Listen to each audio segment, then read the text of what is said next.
Donc on se retrouve pour la première couche de peinture. Vous avez préparé vos murs, que ce soit en rénovation ou en maison neuve, en pièce neuve, donc sur du placo-plâtre la plupart du temps.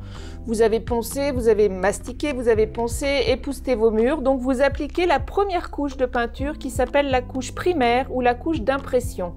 Votre couche d'impression doit être la plus importante dans votre application de peinture. Elle amène à une belle finition. Donc, privilégiez une bonne couche de primaire, même si le budget est un peu plus important, entre autres sur des marques plutôt professionnelles.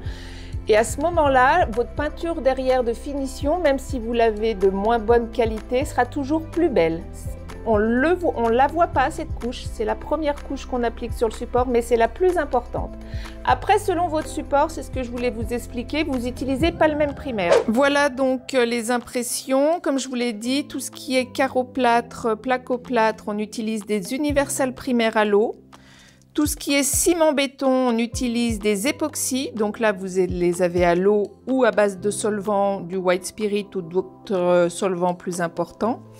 Tout ce qui est bois, je vous conseille d'utiliser des glycéros, peinture au white spirit, pour pas que la couleur naturelle du bois ne ressorte et jaunisse vos peintures. Donc, il en existe en acrylique des intéressantes, mais glycéros, ça bloque bien le bois. Tout ce qui est support fermé, comme le mélaminé, les stratifiés, les médiums, les supports fermés même jusqu'au verre ou au métal.